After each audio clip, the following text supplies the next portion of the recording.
Shalom from the city of Sfat, Israel. It's now August 29th, and everyone knows how temporary life is because God doesn't let us think of permanence today with the COVID in the world. A temporary world is nothing new. How it became the world that we know is hard to understand. We have the Bible, the Torah, which tells us that there was once a Garden of Eden without death, and then there was an event in history where the supernal father and mother of all mankind, Adam and Eve, they made their decision to sacrifice the life of the Garden of Eden and to go out into the world to populate the world. Adam and Eve had the experience of the Garden of Eden. They were created as adults. They were children, but they were with adult intelligence. They were connected to the tree of life, which is the connection to the Messiah of life and God. They had a world of peace, harmony, unity, love, bliss. But as it says in the book of Job, man is created to work. He's put in the world to work. Which world are we living in? A world that is described by King Solomon in the book of Ecclesiastes, the world of vanity, temporary. It has no climax.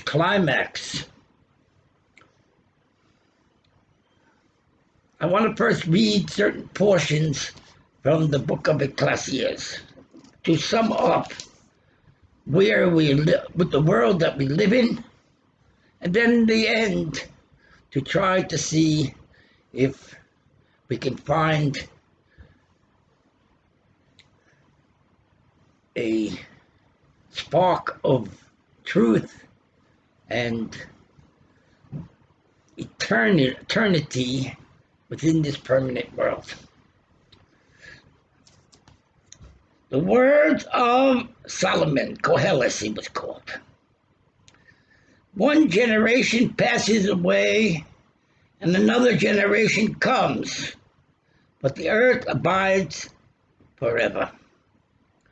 The earth is permanent, but those that live on the earth, they have to them a time of birth and a time of death. The heavens that we look up into the heavens, we see infinity.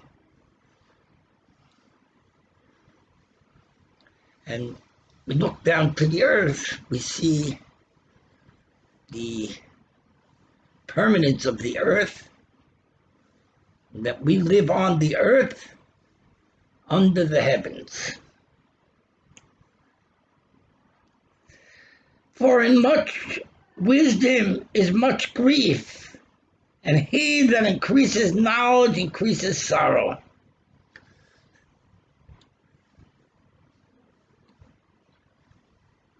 We come into the world to work in this world.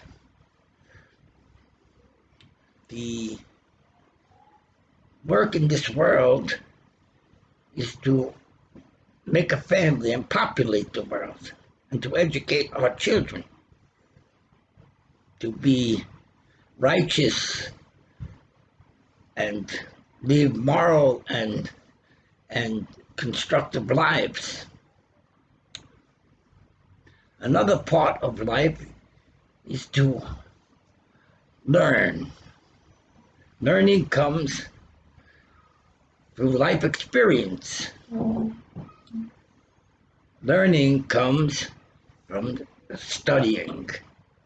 One of the books that has in it the wisdom of God is the Bible, and also the book that we're learning now, Ecclesiastes.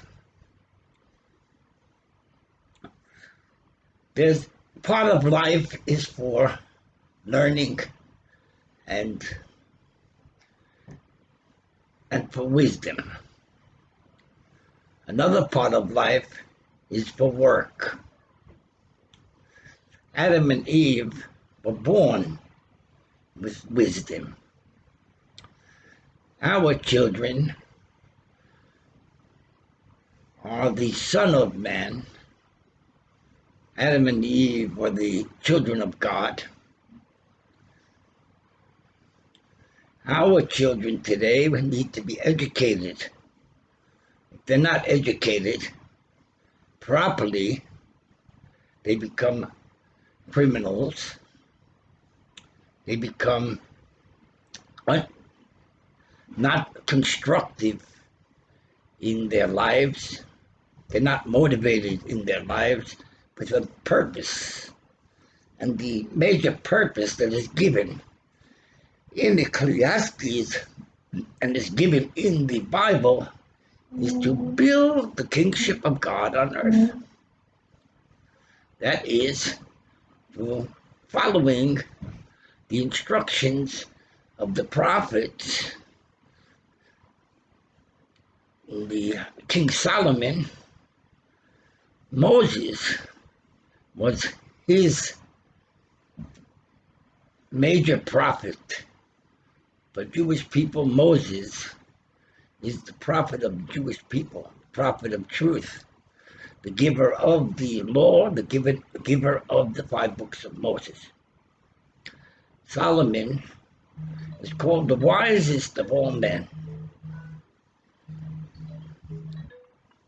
He was instilled with truth, and he had the inspiration to write these books, which live forever in the Bible, the Jewish Bible or the Christian Bible.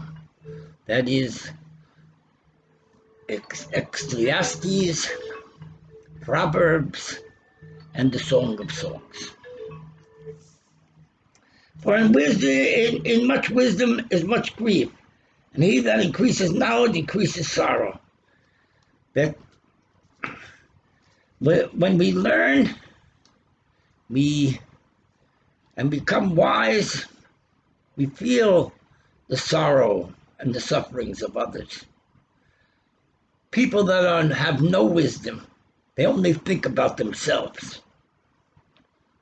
But people that have wisdom, they're concerned about the other people. They're sensitive to them, and they want the best, not only for themselves, but also for others.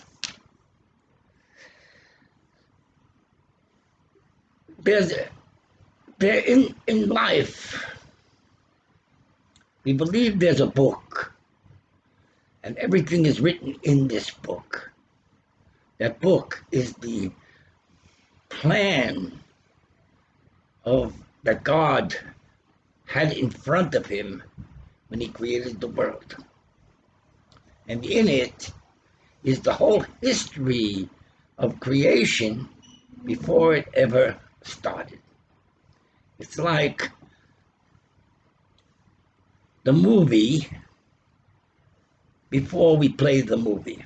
But God knows the beginning and the end of the story. But for us, we have to live it out.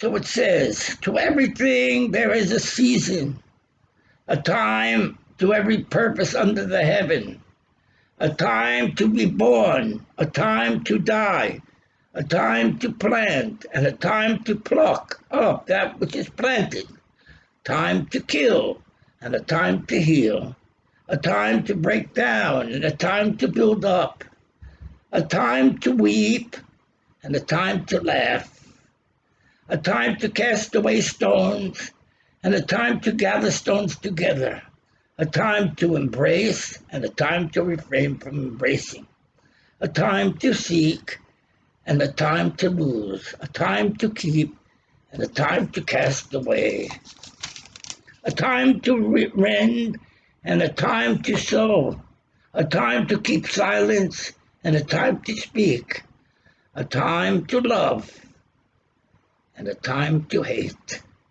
a time of war, and a time of peace, a time that we're fortunate. This is our wedding day, when we begin a new life to build a family. That wedding day is the happiest day of our life. And then there is the time to see our first child born, and the time to see other children born from the mother of the family, and a time to see them grow up, and a time to see them get married and have children, and we will then have grandchildren.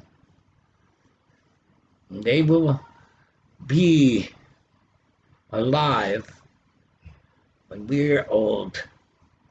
We have learned the wisdom of Solomon, the book of Ecclesiastes, but they are only beginning to learn it.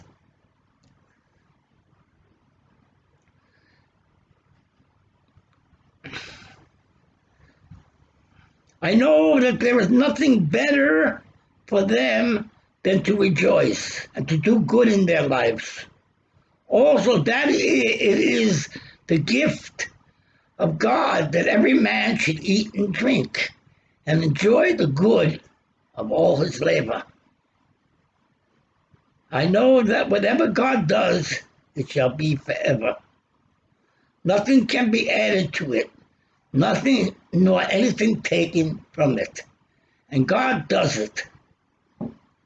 And he does it so men should fear before him and respect him. And to know God through knowing and experiencing life. When times are good for us, we have to be happy. There are times when we can't be happy. These are times of sorrow. But if we will be sad in the times that are good for us, this is a great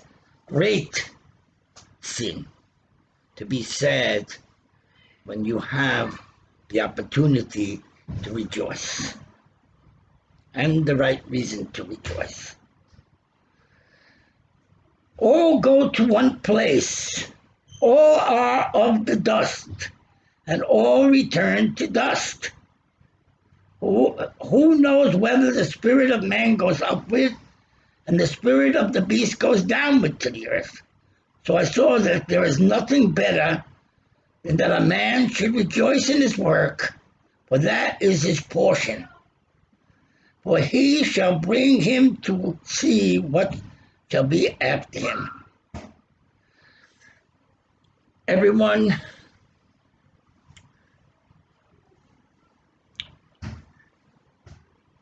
the history,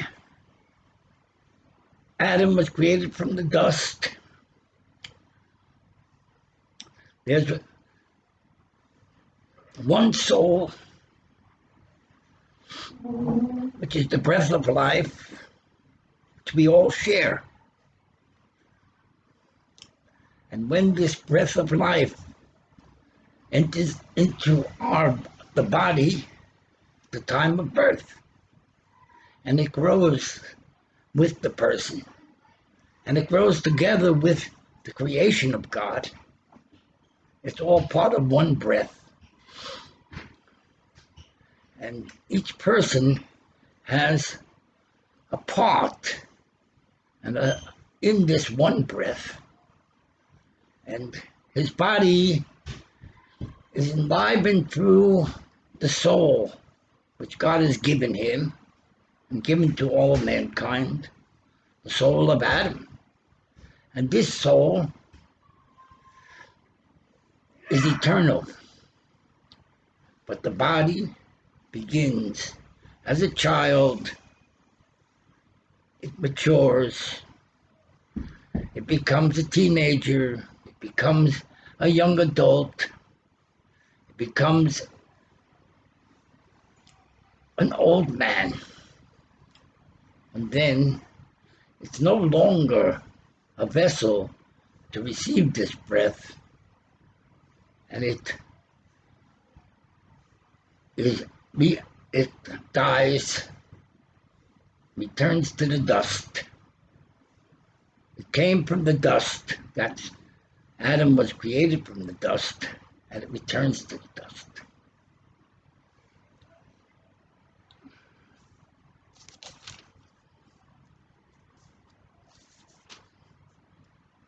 A good name is better than precious ointment, and the day of death than the day of one's birth.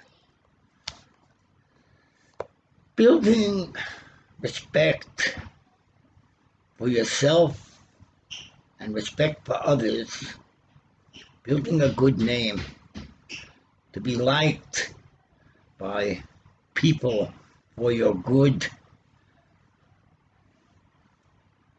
actions and good words and your respect that you give for other people, a good name in your congregation where you pray, a good name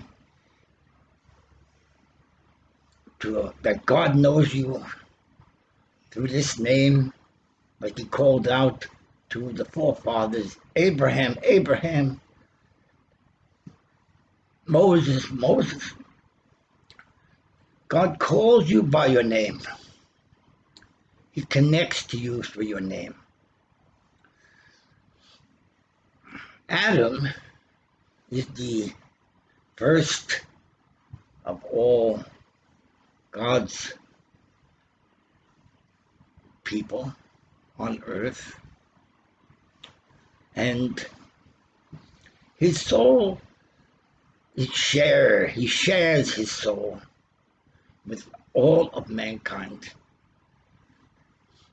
He has the name Adam, and she has the name Eve, and you have your name that you are given when you are born, male and female. And this name is connected to the Spirit of God that is in the breath of God. And people know you by this name. And You are remembered in the Bible by this name, and you are remembered in the world by this name. It could be written on your tombstone. For wisdom is a defense, and money is a defense. That the excellency of knowledge is that wisdom gives life to those who have it. Consider the work of God, for who can make that straight which he has made crooked? In the day of prosperity be joyful, but in the day of adversity consider. God has made the one as well as the other, to the end that man should find nothing after him. All things I have seen in the days of my vanity.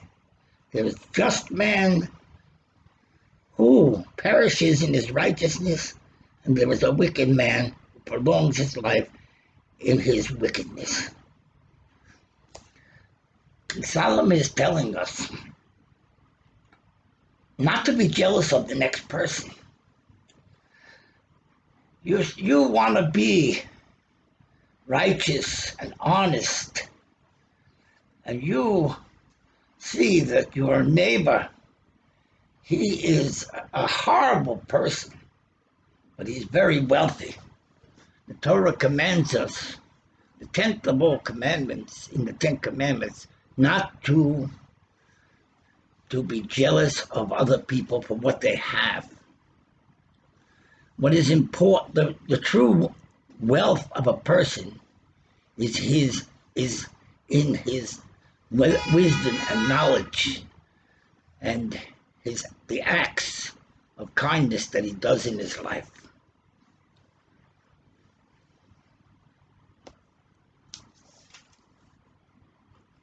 Go thy way, eat thy bread with joy, and drink thy wine with a merry heart. For God has already accepted thy works. Let thy garments be always white, and let thy head lack no oil. Live joyfully with the wife who thou lovest all the days of the life of thy vanity, which he has given thee under the sun, all the days of thy vanity. The life is vanity because it's temporary. And under this world is the Garden of Eden that existed before this world was created. And there is the eternal life. And this world is vanity, but it's a corridor to receive our reward in the next world, the eternal world, which existed before this world was created, before Adam and Eve left that garden. And we came from that world, which is the Garden of Eden. And that is the place we have to consider our whole lives, that we will return there, and we want to make sure that we have a good portion in that world, in the afterlife, where we will be together with everyone together who has been written in the Bible, born and dead and died. They will be living in that world, which is called the eternal earth. This world, this earth, it seems like it's eternal, but it's really not eternal. The eternal earth is that world where God shines upon that world which is light. It's revealed there. And all of those people that have done good deeds are rewarded for their good deeds. They're with their families, they're with their friends, they're with their teachers. Each one has been judged before it comes into that eternal world, that he should be pure and know his mistakes, and he has been forgiven, and he has in that other world, the world of the Garden of Eden, eternal life. So King Solomon, he emphasizes the work that we do in this world, and the greatest joy that we can have is the joy that we share with our wife. We live together with her. Man and women live together, and they enjoy each other, and they work together to build their family. They have love, they have natural love and pleasure in love, and they enjoy and thank God that they have each other. And unfortunately, just like King Solomon says, vanity of vanities, the natural love is only temporary. Young people have this natural love. It's in their bodies, it's in their souls. You get older, it wanes, the physical love. It could be replaced by spiritual love. Or maybe the two people want to go out on their own and to be alone with God. And the woman wants the divorce, and the man wants spiritual freedom. But the day of the wedding is your happiest day of your life.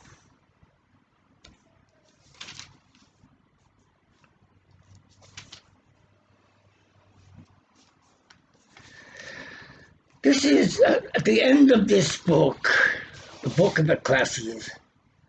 King Solomon says, the last of all things to remember, that is, that God is your creator, and that you should fear God and keep his commandments. This is the whole thing, the whole foundation of life, of an Orthodox Jewish life, or an Orthodox life for every man, to be a God-fearing person and cherish the gift of life that God has given him, to do good and to make the best of the years of his life. Another book that has been written by King Solomon is called Proverbs. Proverbs are many wise statements that he in this book, and all the books of King Solomon are universal. He wrote them not only for Jews, he wrote them for all people, all of mankind. We have to understand who King Solomon was.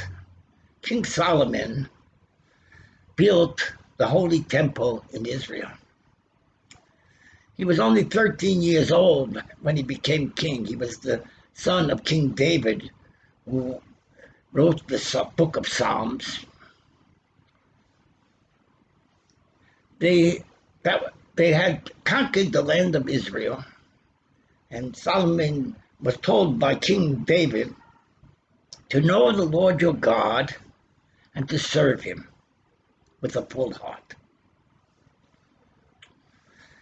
King Solomon lived in the biblical nation of Israel. And he had the freedom which the people didn't have, because he was king and he was in charge of the land and his castle, and he made places in his kingdom for prophets and for scholars of the Torah.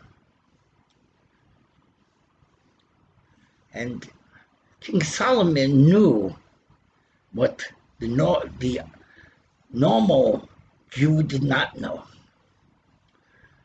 because he was king and he had the freedom to expand on his knowledge through the connection with the prophets of Israel, there was still prophecy in Israel, the time of King Solomon. Later on in Israel, there was no longer prophecy. Prophecy is different than Torah scholarship. Torah scholars we have today, we have amazing Torah scholars in Israel, that they know the whole Talmud, the whole Jewish law, all the books of the Tanakh. They know it thoroughly. These are Torah scholars. They have the knowledge of scriptures. Prophets might not have the knowledge of scriptures like Torah scholars, but prophets have the knowledge of God. The knowledge of God cannot be written in a book. The knowledge of God is something which is undescribable. The closest we can get to the knowledge of God is in the 5 books of Moses, where is written the holy name of God, 4 letters.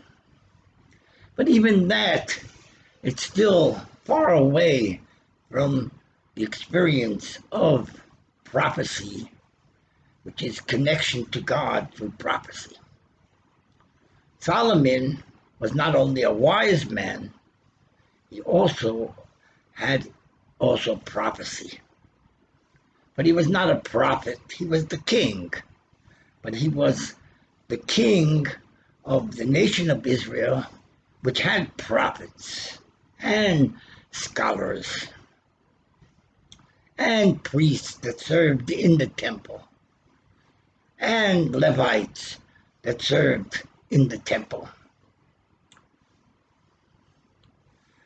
King Solomon, a Jew, is allowed to get married. He's not like a Catholic priest.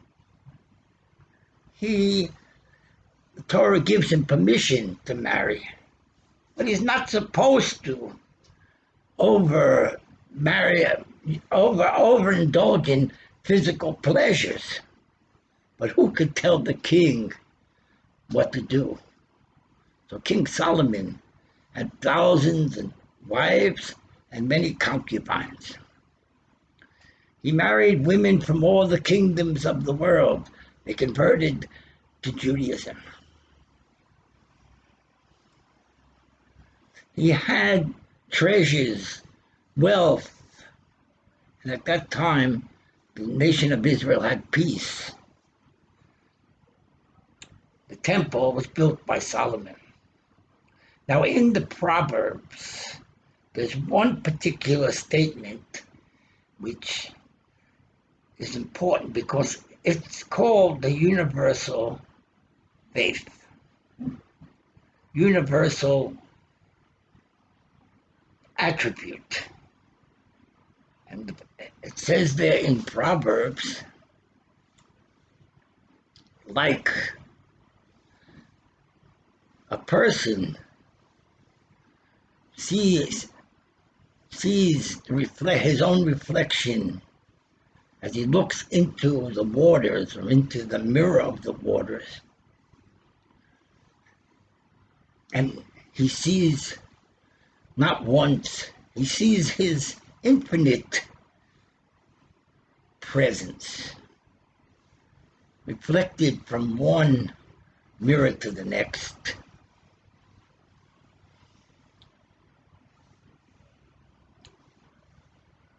If you put two mirrors together and you look in there, you see that they create an infinite reflection, infinite light.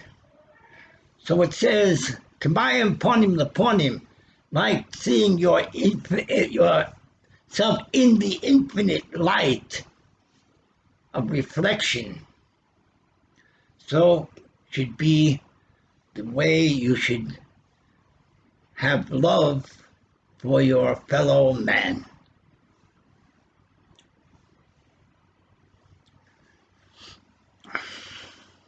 First lesson in life is to know yourself, your true self, called self-realization. It's emphasized today in yoga, through meditation. And in meditation, you connect to your true essence within you, which is the essence of the man as he is in the subconscious, in your essence is the Garden of Eden, where Adam and Eve came from. There's a connection to God through man.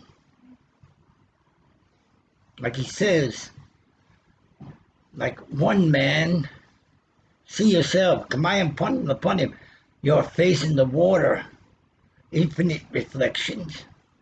And at the same time, you see, when you look at your friend, you two interact with love. Love is infinite. It's the reflection of infinity. In love, there is infinity. And this is the love which emanates from the heart. There's a physical love, a man and a woman, and has an infinity. When a man and woman, they get married, it's an infinite bond for that time, and it lives forever with them. So it is also a person to know himself. His true self is his infinite soul. So there's this connection. Solomon had the connection to God through Adam in the Garden of Eden. This is an infinite connection, because Adam had this connection with himself, which is called the tree of life. So Solomon writes in his prophets these words because he is also he has prophecy. He has spiritual enlightenment. He's not just a king who is a dictator, and he might have been a dictator, because in that day the king was a dictator. But he was a wise man, and he wrote these proverbs. In another book from King Solomon called the Songs of Songs, it talks about the Garden of Eden and love, the spiritual love, which comes from that proverb. the reflection of a person, infinite light, infinite self. And there is in the Song of Songs, it talks about love, but spiritual love in metaphor, talks about love of man and woman coming to my garden, my beloved. I am to my beloved, and my beloved is to me. These are words of love. Love is within the soul. It's a connection a man has with his essence. And the essence of man is connected to God, who is infinite. But the essence of man and this light within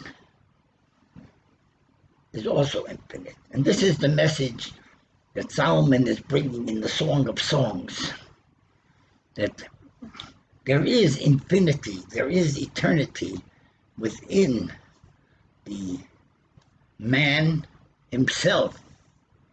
And there's also eternity within the Torah, which God gave the Torah to the Jewish people.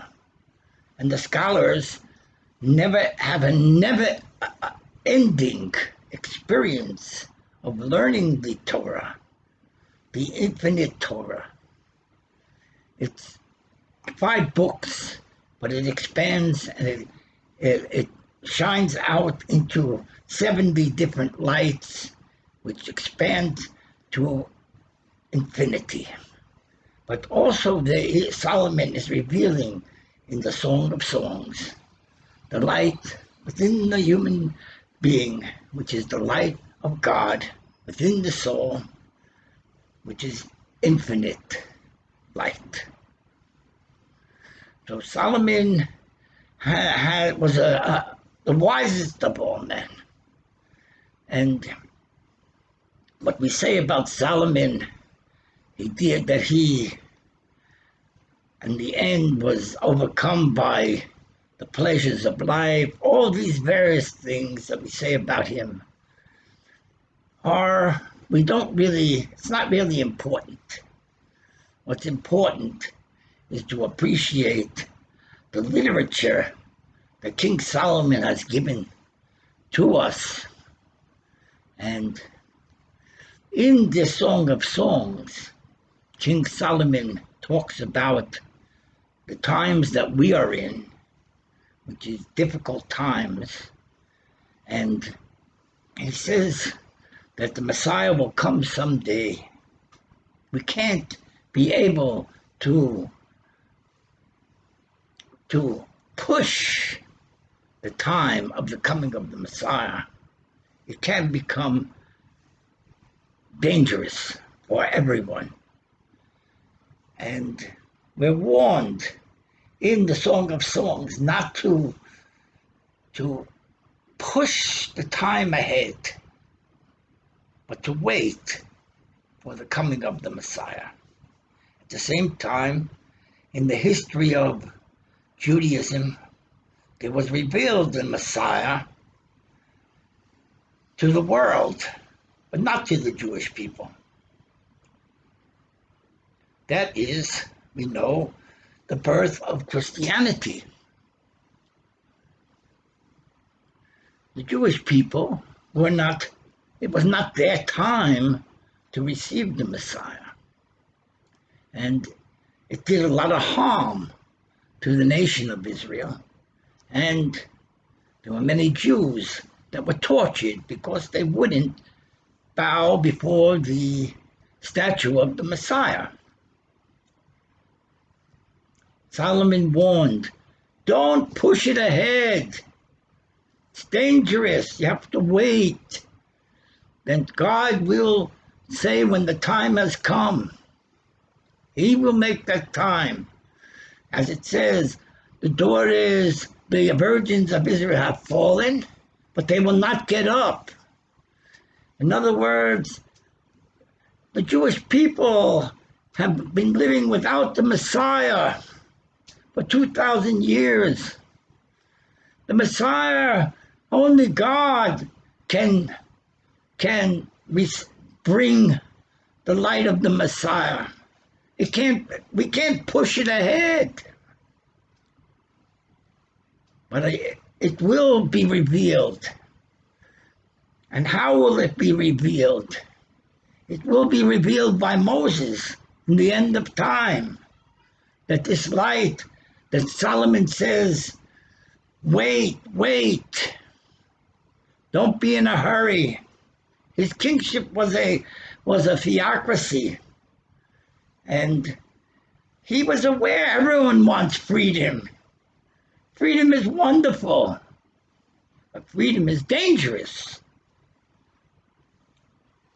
And now that the world has, and religion has spread out through the whole world in different channels, now is the time to bring this light of religion together. And it can only be brought together to the one that started it all. Started it all. Like it says in one chapter, the end of Deuteronomy, Hashem says, you started it all. You started it all. Now Moses has come to seal the package on truth. Because truth is called the seal of the name of God. And this seal comes through the resurrection of Moses, that he has joined with all these prophets together to rejoice and to come together in a unity of faith, universal faith. That faith with King Solomon said, like the waters reflect on the waters, so it is one person's love for the next. This light of love has finally been revealed in this world. A great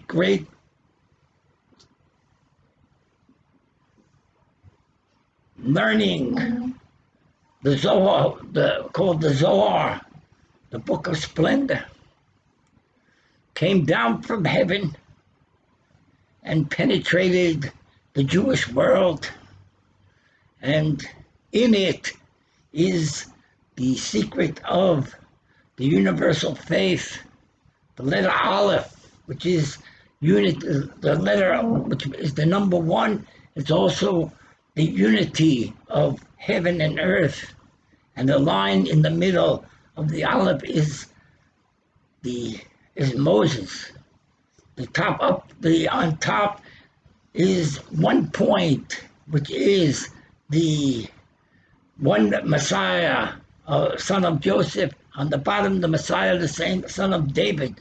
Two Messiahs are united together, which is the unity of heaven and earth. Messiah of heaven, the Messiah of earth, the Messiah of salvation, the Messiah of the works of Solomon in this world, of Ecclesiastes, of religion and knowledge, the study of the scriptures, together with prophecy.